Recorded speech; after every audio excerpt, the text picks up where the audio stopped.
খুব ভোরে উঠে ছুটি ঘুম চোখে ফিরে সাঁতারের ক্লাসে। বাবা বাজারের ব্যাগ হাতে দেখি ছুটে যায় আর আসে। সাঁতার ফেরত বই নিয়ে আমি বসে যাই এক মনে। মা তখন একা 100 জনের কাজ করে একজনে। তাড়াহুড়ো করে দুমুঠো খেয়েই ছুটে ছুটে যাই স্কুলে।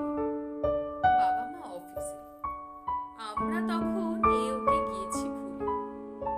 স্কুল থেকে ফিরে গানের রেওয়াজ, নয়তো আঁকার ক্লাস। সময় মনে না, কোনটা কখন করে উঠি হাঁসফাঁস। বাড়ি ফিরে দেখি অঙ্কের স্যার বসে রয়েছেন যে।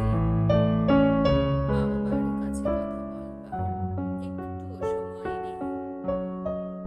রাতে ঘুমোবার সময় মা বলে, খোকা বড় হতে থাকো। আমি মাকে বলি, বড় হব খুব, আমার কথাটা রাখো। অঙ্ক